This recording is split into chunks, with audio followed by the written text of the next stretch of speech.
En el programa de hoy, fraile benedictino gana Premio Nacional de Arquitectura 2020 en México. Cardenal en Myanmar pide una guerra contra el coronavirus mientras los casos continúan aumentando. Además, conoceremos más de los preparativos para la gran caravana en defensa de la vida y la familia en Guatemala. Hola amigos, qué gusto que estén con nosotros terminando la semana en su programa EWTN Noticias. Un gusto saludarlos, soy Eddie Rodríguez Morel. Iniciamos el programa con noticias desde México que nos trae nuestro corresponsal Diego López Colín sobre un fraile benedictino que ganó el Premio Nacional de Arquitectura 2020. Adelante Diego, cuéntanos. Hola amigos, los saludo desde la Secretaría General de la Conferencia del Episcopado Mexicano. En esta ocasión para comentarles que será premiado un fraile benedictino por su gran aporte a la arquitectura nacional. El Gobierno de la República y la Asociación de Ingenieros y Arquitectos otorgará el Premio Nacional 2020 en este rubro a Fray Gabriel Chávez de la Mora, quien a sus 91 años ha destacado por sus 175 proyectos durante 65 años más de carrera. Entre sus obras más representativas sobresale el Monasterio Benedictino del Tepeyac, la Capilla Ecuménica La Paz en el estado de Guerrero, la nueva Basílica de Guadalupe realizada en colaboración con Pedro Ramírez Vázquez y José Luis Benilure, además de la Catedral de Zamora, el Santuario de Santo Toribio en Jalisco y obras internacionales como la Capilla Prince of Peace Abbey en California, Estados Unidos, y la Capilla Guadalupana en el Vaticano. Este reconocimiento llega para alguien que ha sido un renovador de la arquitectura litúrgica en el país, tanto en las obras diseñadas por él como en la rehabilitación de templos, capillas, monasterios y catedrales. En otra noticia les comento que el prefecto para el Dicasterio de la Comunicación de la Santa Sede interpeló a comunicadores católicos de México a que unan aquello que el virus y la crisis social han dividido en este tiempo de pandemia, sobre todo para forjar un futuro mejor. En el encuentro anual que realiza la Pastoral de la Comunicación de la Conferencia del Episcopado Mexicano, Paulo Ruffini, quien se encarga de los servicios de información de la Santa Sede, envió un mensaje a todos los directores, responsables, coordinadores y agentes de los diferentes institutos, comunidades y organismos de la Iglesia reunidos de manera virtual para hacerles un llamado a repensar la manera en que se realiza la comunicación, a fin de abrir espacios donde cada persona pueda sentirse llamada a la hospitalidad, fraternidad y solidaridad, de modo que esto pueda aportar a la lucha del combate a la división que tanto nos aqueja. De esta manera, dijo, se podrá contribuir a crear proyectos, tejer comunidades, redistribuir los materiales sobrantes, el conocimiento y el amor. Y para finalizar, quiero comentarles una lamentable noticia, y es que el pasado 20 de julio se aprobó la despenalización del aborto en el Congreso local de Veracruz, convirtiendo este lugar en el cuarto donde se realiza esta práctica. La iniciativa de la diputada que pertenece a la bancada de Morena, partido del presidente de la República, fue aprobada tras su discusión en el Congreso de Veracruz, en el cual cabe destacar este partido tiene mayoría legislativa. Por su parte, los obispos titulares, residenciales, auxiliares y eméritos del estado de Veracruz firmaron una declaración conjunta donde se expresaron consternados por el camino que algunos legisladores acaban de tomar en favor de la cultura de la muerte. En su mensaje dejan claro que una nación sin respeto al derecho a la vida, nadie más está seguro, porque el día de mañana la ideología y el movimiento que respalda estas acciones puede considerar que no son dignos de vivir otras personas. En otras cosas, se comprometieron a continuar trabajando a favor de la vida, a favor del bienestar integral de la familia veracruzana, a favor de una educación sexual integral y a favor de una salud materno-infantil verdaderamente plena e integral. Recordemos que el pasado 30 de junio se aprobó también el aborto en el estado de Hidalgo hasta las 12 semanas de gestación y en 2019 en Oaxaca se hizo legal esta práctica. Amigos, esta es toda la información que tengo desde Ciudad de México. Les mando a todos un fuerte abrazo hasta el estudio. Reportó para EWTN Noticias, Diego López.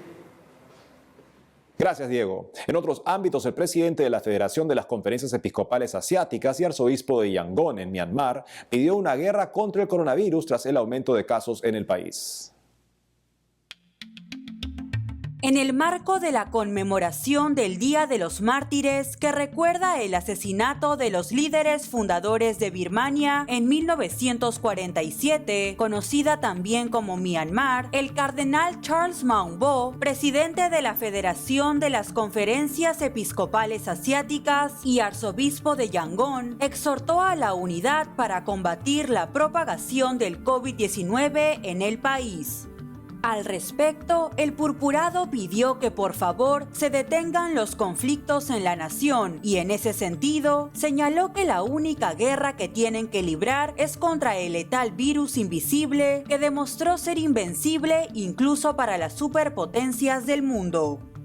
De acuerdo a los registros del Ministerio de Salud de Myanmar, el número total oficial de fallecidos ha aumentado un 50% este mes debido a la propagación de la variante Delta, que se ha expandido en muchas partes del sudeste asiático. Esto sumado a que el sistema sanitario se ha derrumbado en los últimos meses después de que los profesionales de la salud se negaran a trabajar y se unieran a un movimiento de desobediencia civil para protestar por el golpe militar del pasado 1 de febrero del presente año que derrocó a los líderes políticos del país. Ante este panorama, el cardenal Bo manifestó que a medida que el coronavirus se sale de control en Myanmar, causando miedo, ansiedad y muerte, la única forma en que pueden rendir homenaje al sacrificio de los mártires es uniéndose como una sola nación contra la pandemia, y resaltó que este no es el momento de infligir heridas, sino de sanar. Y ahora vamos de inmediato hasta El Salvador para conectarnos con nuestra corresponsal Sara Larín, quien nos tiene información sobre la gran caravana que se realizará en defensa de la vida y la familia en Guatemala. Te escuchamos, Sara. Hola amigos, los saludo desde la ciudad de San Salvador para informarles una muy buena noticia.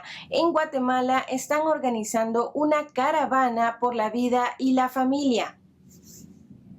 El próximo 8 de agosto, los guatemaltecos se unirán en una caravana de autos y motos para celebrar la vida y la familia a las 10 de la mañana en la ciudad de Guatemala, saliendo desde la conmemorativa Plaza Berlín hasta la Plaza de la Constitución.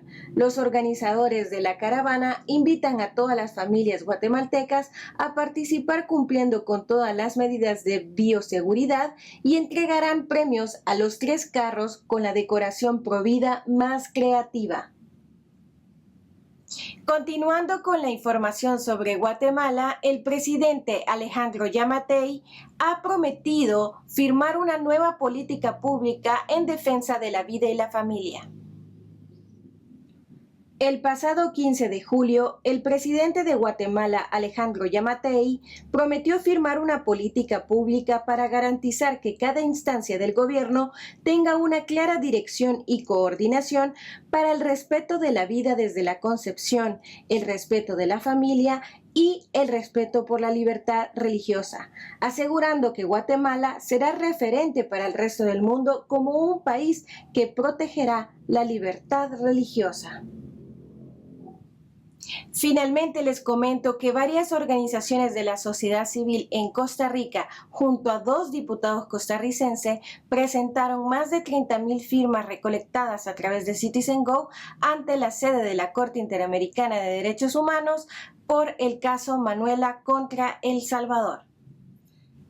El pasado 20 de julio, Mónica Araya, presidenta de Fundación Crece por mi País, junto a los diputados costarricenses Jonathan Prendas y Eric Rodríguez, así como otros representantes de la sociedad civil, llevaron más de 30,000 firmas recolectadas a través de la plataforma Citizen Go ante la sede de la Corte Interamericana de Derechos Humanos para pedirle a los jueces que resuelvan el caso Manuela contra El Salvador con estricto apego al derecho, a la verdad de los hechos probados y sin pretensiones ideológicas. Asimismo, recordaron a los jueces que el Pacto de San José protege el derecho a la vida desde el instante de la concepción. Amigos, esa es toda la información que tenemos hasta el momento desde El Salvador. Informa para EWTN Noticias, Sara Larín. Adelante, estudios. Y en otras noticias, el episcopado boliviano señaló que Evo Morales tergiversó una homilía del arzobispo de Santa Cruz para confundir a la sociedad.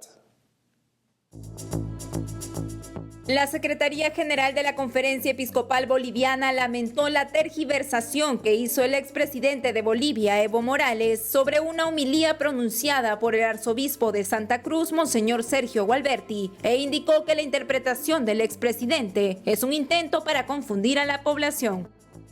Como se recuerda, Monseñor Gualberti explicó el significado de las palabras de Jesús a sus apóstoles al indicarles que predicaran exhortando a la conversión, expulsando demonios y curando enfermos.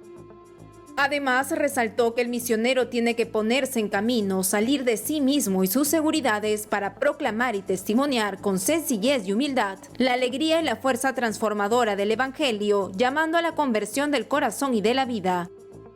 En esa línea, recalcó que esta conversión implica expulsar a los demonios de la sociedad, como las injusticias, las discriminaciones, las mentiras, las amenazas y los avasallamientos, hechos que provocan enfrentamientos, atentan a la convivencia pacífica y democrática y hacen que el país parezca ser el hogar solo para los que llevan una determinada camiseta y no para todos sus habitantes.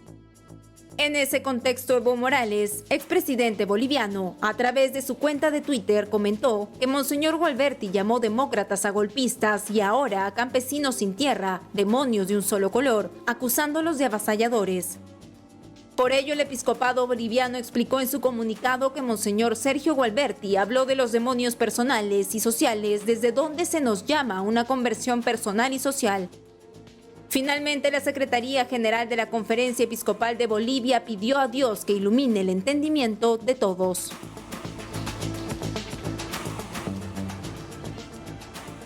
Amigos, tenemos que hacer una pausa, pero al volver, Prior pide tranquilidad ante posible salida de comunidad benedictina del Valle de los Caídos en España. Por otro lado, Alejandro Bermúdez nos dará un análisis sobre las reacciones eclesiales ante el nuevo motu propio del Papa sobre la misa en latín. Ya volvemos con más información en EWTN Noticias.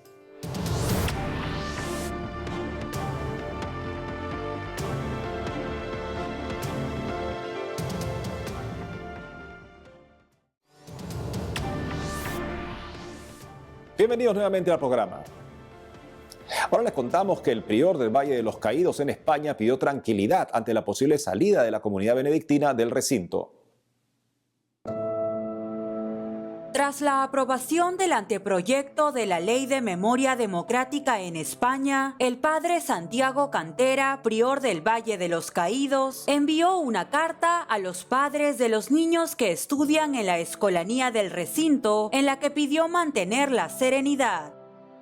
Como se recuerda, el pasado martes 20 de julio, el Consejo de Ministros del país aprobó el proyecto legislativo que incluye la extinción de la Fundación de la Santa Cruz del Valle de los Caídos, que sustenta la presencia de la Orden Benedictina. De esta manera, la comunidad religiosa podría tener que abandonar la abadía y su gestión pasaría a la Archidiócesis de Madrid. Frente a esta situación, el padre Cantera reconoció que la futura ley puede ser muy inquietante, pero animó a las personas a guardar la paz y la confianza en Dios. En ese sentido, manifestó que ellos seguirán su vida en el lugar y aseguró que el curso académico continuará con toda tranquilidad y normalidad, sabiendo que Dios y la Madre Celestial velan por todos ellos. Asimismo, el prior benedictino recordó que la presencia de la comunidad religiosa en el Valle de los Caídos no depende única ni exclusivamente de la existencia de la fundación, sino que tiene otros fundamentos de peso que no se pueden anular sin más, y señaló que el proceso hasta la total aprobación de la Ley de Memoria Democrática es lento y que todo su debate puede durar meses o incluso prolongarse un año, ya que esta todavía debe pasar por el Congreso y el Senado. Cabe destacar que el Valle de los Caídos cuenta con una escolanía en la que estudian niños menores de 14 años, donde reciben una amplia formación musical. Históricamente, el recinto ha sido un lugar controvertido debido a que fue construido durante el régimen de Francisco Franco, de modo que hay quienes aseguran que se trata de un monumento que exalta la dictadura franquista, pero también hay quienes afirman que la decisión de crear un complejo arquitectónico de tal magnitud se tomó con el objetivo de que fuera un monumento a todos los caídos durante la Guerra Civil Española bajo los brazos pacificadores de la Cruz.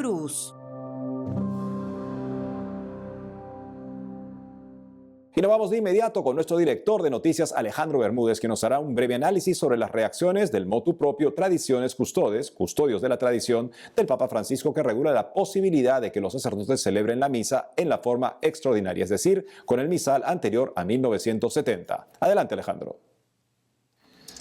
Gracias, por estar nuevamente con nosotros, amigos de EWTN Noticias. Soy Alejandro Bermúdez, director de noticias de EWTN en español. Y como siempre, es una gracia y una alegría poder estar con ustedes compartiendo algunas reflexiones importantes.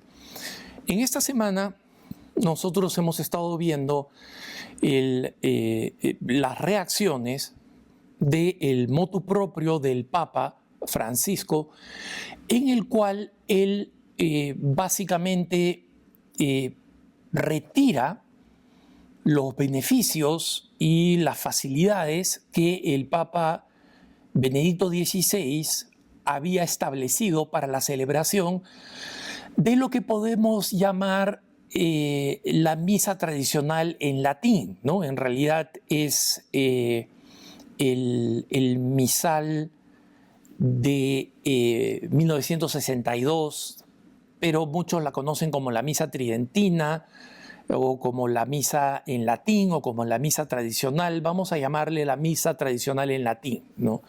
El nombre que el Papa Benedicto escogió es la forma extraordinaria del rito latino, ¿no? Es también una buena manera para referirse a ella. El argumento del Papa Francisco es que él sigue en continuidad con sus predecesores San Juan Pablo II y luego Benedicto XVI, que quisieron extender la celebración de la misa tradicional en latín, el antiguo misal si quieren, como una manera de unificar a la Iglesia, ¿no? En el sentido que esta celebración podía darle paz, tranquilidad, alegría litúrgica, fuente de consuelo espiritual a mucha gente que se sentía decepcionada o que tenía grandes dificultades para seguir o sentirse realmente edificados con la misa del Novus Ordo, ¿no? La misa del misal a partir de 1970, la misa que todos conocemos, ¿no? El sacerdote en lengua vernacular, bastante más breve, con más áreas de improvisación, y el sacerdote mirando al pueblo en vez de mirando al oriente o a Dios junto con el pueblo. El Papa Francisco dice que después de una encuesta con muchos obispos del mundo, llega a la conclusión de que la celebración de la misa tradicional en latín se ha convertido en una especie de reducto de personas que han distanciado su postura del Concilio Vaticano II, que se han vuelto reductos de crítica al pontificado, incluso de negación de la legitimidad del Papa Francisco como pontífice, etc. Y en algunos lugares esto es verdad. Yo lo veo, por ejemplo, con los lefebristas en Kansas City. Lo he visto en Argentina también, en algunas partes de México, y efectivamente un movimiento contrario al Concilio Vaticano II, contrario al Papa Francisco, que es probablemente lo más grave, y contrario al resto de católicos, o sea, miran de arriba para abajo a los católicos que tradicionalmente asistimos a la misa del Novus Ordo, ¿no? En consecuencia, algunos obispos que han recibido la potestad del Papa de regular la transición, ¿no? De ver a quienes se les da permiso, y se les ha pedido una revisión con principios bastante exhaustivos, ¿no? Ver que esta gente no sea gente que niega la unidad de la Iglesia, no sea gente que reniega del Concilio Vaticano II, etc., ¿no? Pero que esto sea un proceso, ¿no? Un proceso movido por el celo pastoral, para ver qué cosa sucede, ¿no? Entonces, el recorte en algunas diócesis, especialmente en las diócesis donde los obispos ven mal la celebración, va a haber mucha gente que va a sufrir porque simplemente se van a ir recortando hasta la asfixia la celebración de la misa tradicional en latín, ¿no? Pero es un proceso pastoral donde los fieles católicos que tienen argumentos reales y legítimos y que nunca han sido secesionistas, ni lefebristas, ni nada por el estilo, y que simplemente encuentran un consuelo enorme y una edificación espiritual en la celebración de la misa, van a tener que hablar con sus obispos, ¿no?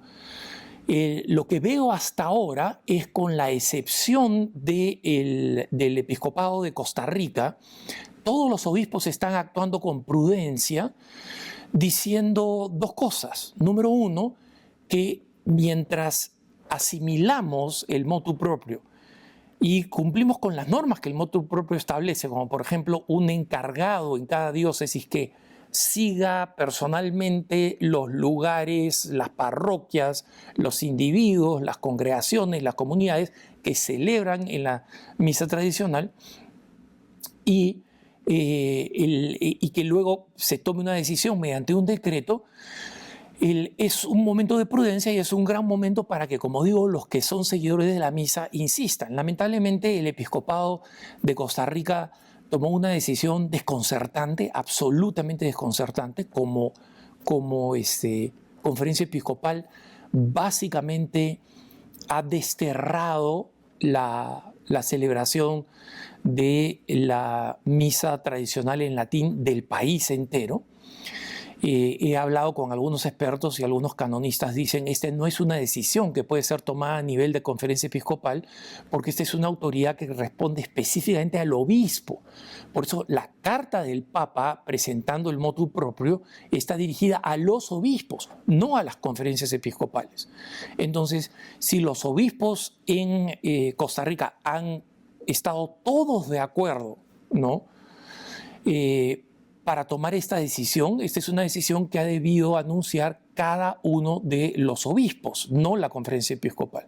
Pero la conferencia episcopal perfectamente podría haber pasado, no digo que haya pasado, pero perfectamente habría podido haber pasado un caso de bullying, donde algunos que tienen esta ojeriza personal o no tienen celebraciones en la forma tradicional, simplemente dijeron, esta es la decisión que tenemos que tomar, de esta forma vamos a aparecer mejor ante el Papa, vamos a aparecer como grandes obedientes, y ese no es el espíritu del documento, ¿no?